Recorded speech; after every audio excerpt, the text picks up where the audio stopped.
আমি কিছুদিন আগে কুয়াকাটা গিয়েছিলাম। সেখানে বিচে পারে এক ঝালমুড়িওয়ালাকে দেখতে পাই, যিনি এরকম বোম্বাই মরিচ এবং লাইটিং করে রেখেছেন, যার জন্য দর্শকরা দূর থেকে আকৃষ্ট হয় এবং ওনার কাছে আসে ঝালমুড়ি খাওয়ার জন্য।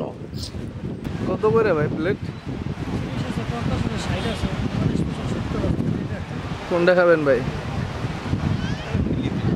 লন একটা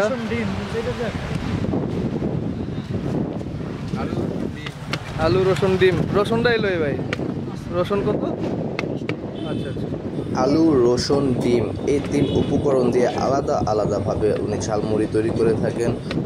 আমরা রসুনের যে ঝালমুড়ি রয়েছে 50 টাকা প্লেট, সেই ঝালমুড়ি নিলাম এবং এখানে বোম্বাই মরিচগুলো আমার দিকে কিভাবে তাকিয়ে আছে দেখুন।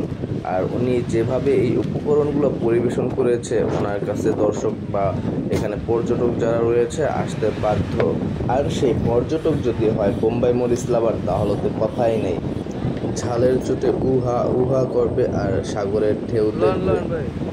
আর ঝাল সহ্য করতে না পারলে তাহলে সাগরের পানিও খেতে পারে।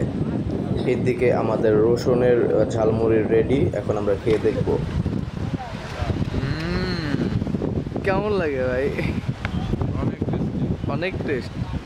যেমন দেখতে সেরকম টেস্টি।